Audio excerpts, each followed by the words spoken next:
स्वागत है भाई एक बार फिर से। आज मैं आपको बताऊंगा ट्रिग्नोमेट्रिक टेबल जो है वो कैसे बनाते हैं। देखो ट्रिग्नोमेट्रिक टेबल जो है वो बनाने की क्यों जरूरत पड़ी, पहले मैं ये बता देता हूँ आपको। देखो सपोज करो हमारे पास एक राइट एंगल ट्राइंगल है और मान लो यहाँ पे कोई एंगल है थीटा।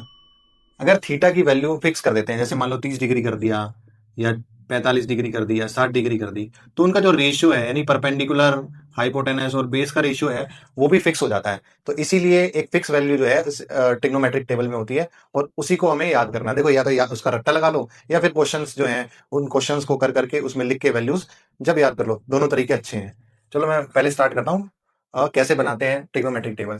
तो देखो हमने पहले क्या करना है, पहले उसके एंगल्स लिख लेते हैं कौन कौन से एंगल्स पे बनती है। तो सबसे पहले होती है 0 डिग्री, फिर है भाई 30 डिग्री, फिर 45, फिर 60, फिर 90। हालांकि 90 से आगे भी है, लेकिन 90 से आगे जो है वो 10th की लेवल की नहीं है, वो आगे की वजह से 180 की वैल्यू है, 270 की वैल्यू है। अगर जरूरत पड़ेगी तो उसको भी बताएंगे। अभी फिलहाल यही बता रहा हूँ। तो 0, 30, 45, 60 और 90 किस किस की वैल्यू बतानी है हमने। हमने बतानी है भाई साइन, साइन थीटा की, कोस थीटा की, टेन थीटा यानी 10 ए, उसके बाद कोट, फिर सेक, फिर कोसेक, ऐसे लिख ले। सारी वैल्यूज होगी, sine cos tan cot sec और कोसेक, तीनों वैल्यूज लिख ली। अब क्या करेंगे, अब बड़ा आसान है, पहले थोड़ी कलाकारी कर लेते हैं। देखो ये कलाकारी कर लेते हैं, इसको टेबल बना लेते हैं पहले। ये हो गया भाई हमारा टेबल, ठीक है। ये लो, ये कलाकारी भी जरूरी है, ये मुझे आती है काफी टाइम से, तो ये कलाकारी सब जानते हैं ये सफार। ये लो भाई, ये हमारी एक टेबल तैयार हो गई है। अब इस टेबल को भरना है। देखो सबसे पहले हम बात करेंगे किसकी, 0 डिग्री की। तो जीरो पे साइन ए की वैल्यू पहले 0 हो जाती है, फिर 1, फिर 2, फिर 3, फिर 4 वैल्यूज हो गई। अब क्या करते हैं, अब हम इसको 4 से भाग कर देते हैं। 4 से भाग कर दिया सर, कर दिया भाई। अब हम क्या करेंगे, इसका रूट ले लेते हैं, सबका रूट, रूट ले लिया।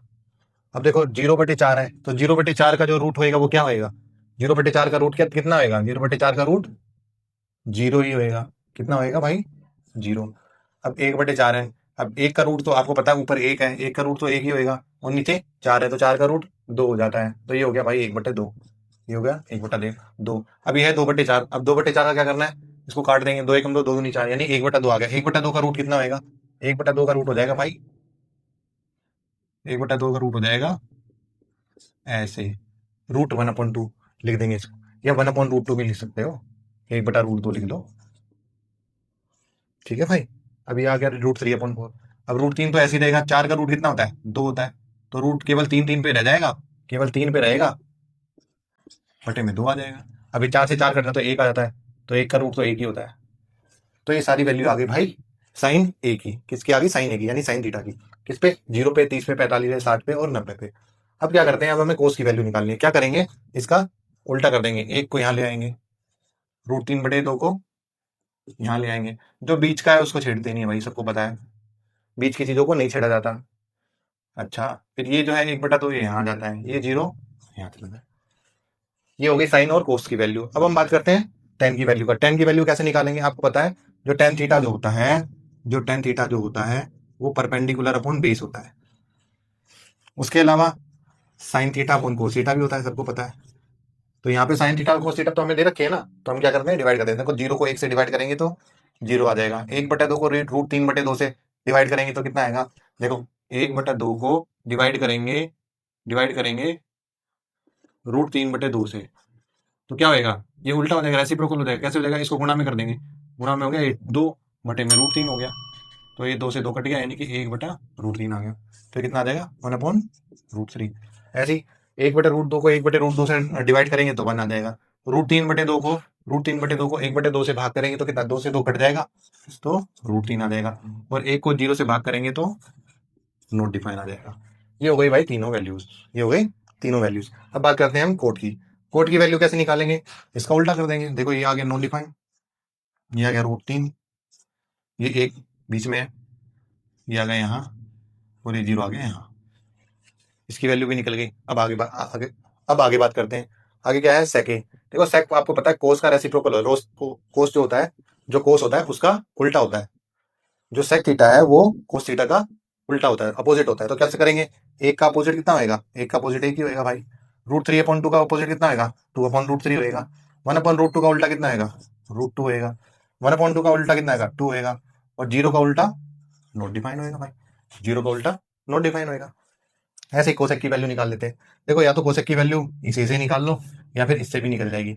जीरो का उल्टा आपको पता है भाई नॉट डिफाइन होएगा। 1/2 का उल्टा 2 हो जाएगा, √2 इसका √2 हो जाएगा, इसका 2/√3 हो जाएगा। 1 का उल्टा 1 ही हो जाएगा। या फिर इसको ऐसे भी कर सकते थे, इसको यहाँ लिख दिया, इसको यहाँ लिख दिया, ये यहीं रहेगा, इसको यहाँ लिख दिया, इसको यहाँ लिख दिया। तो ये हमारी टेबल पूरी हो गई। इसका स्क्रीनशॉट ले लेना, इसको याद कर लेना। ठीक है भाई, ये हमारी टेबल है। अच्छा, कई बार क्वेरी रहती है बच्चों की कि ये नॉट डिफाइन क्या होता है, ये नॉट डिफाइन क्या है। ये नॉट डिफाइन नहीं पता होता बच्चों को। ठीक है, मैं आपको ये भी बता देता हूँ। देखो समझो बात को, समझो बात को, यही कोने में भी बता देते हैं। साइड में चीजों को बताना ठीक रहता है मेरे हिसाब से। तो ये जो नोट डिफाइन का कंसेप्ट है, ये मैं साइड में बता देता हूँ। जब किसी को ज्यादा समझाना, अच्छे से समझाना होता है ना, उसको साइड में लेके जाते हैं। तो साइड में समझा देते हैं। देखो साइड में कैसे समझाता हूँ। मान लो भाई हमारे पास एक राइट एंगल ट्राइंगल है, ये रहा 9। ठीक है, और मान लो ये एबीसी नाम भी दे देते हैं इसका। ठीक है, और ये एंगल थीटा है, मान लो कितना है, थीटा। ठीक है, अब देखो टेन थीटा की वैल्यू जहां पे, या 90 की वैल्यू नॉन डिफाइन आ रखी है। अगर मान लो मैं ये थीटा की वैल्यू 90 रखता हूँ, तो आपको पता है टेन थीटा की वैल्यू क्या होती है भाई, टेन थीटा की वैल्यू होती है परपेंडिकुलर अपॉन बेस।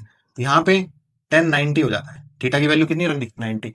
अब मुझे बताओ अगर मैं 90 रखूंगा तो ये वाला पॉइंट है, ये कहाँ पे हो जाएगा, ये जाते जाते जाते जाते यहीं टक्कर मारेगा। क्यों, 90 डिग्री होना है तो इसके बिल्कुल टक्कर में आ जाएगा ना, ये इसके टक्कर में आ जाएगा। जब ये इसके टक्कर में आ जाएगा, यानी कि जो बेस है, जो बेस की वैल्यू है वो तो जीरो हो जाएगी। बेस तो रहा ही नहीं ना, बेस तो रहा ही नहीं, क्योंकि आपने क्या करा, आप तो यहाँ पे खड़े थे, बिल्कुल यहाँ पे आ गए, इस पे, इसके बिल्कुल टक्कर में आ गए। तो बेस हुआ नहीं, तो बेस हुआ नहीं यानी कि परपेंडिकुलर तो है लेकिन बेस नहीं है, बेस जीरो है। इसलिए इसकी जो वैल्यू है वो नो डिफाइन हो जाती है, क्योंकि परपेंडिकुलर तो हो गया लेकिन अपॉन में जीरो आ गया, जैसे नो। इसी तरीके से ये जो बाकी के से जो वैल्यूज है, जैसे टेन थीटा की वैल्यू है, कोसेक की वैल्यू है, या फिर सेक की वैल्यू है, जिसमें नोट डिफाइन आता है। तो आपको बात समझ में आ गई होगी कि किस तरीके से ये सारी चीजें होती है नोट डिफाइन वाली। तो कहने का मतलब ये है कि बिना कंसेप्ट के कोई भी चीज नहीं होती मैथ्स में। मैथ्स में सारा कंसेप्चुअल होता है, ये भी कंसेप्चुअल है, ये टेबल भी कंसेप्चुअल है। तो फटाफट से इसका स्क्रीनशॉट ले लो और इसको याद करना है। और 10th के 8.2 एक्सरसाइज के सारे क्वेश्चन लगाने हैं। तो फिर मिलते हैं अगली वीडियो में। जब तक ज्यादा से ज्यादा इस वीडियो को शेयर करें और चैनल को ज्यादा से ज्यादा सब्सक्राइब करें।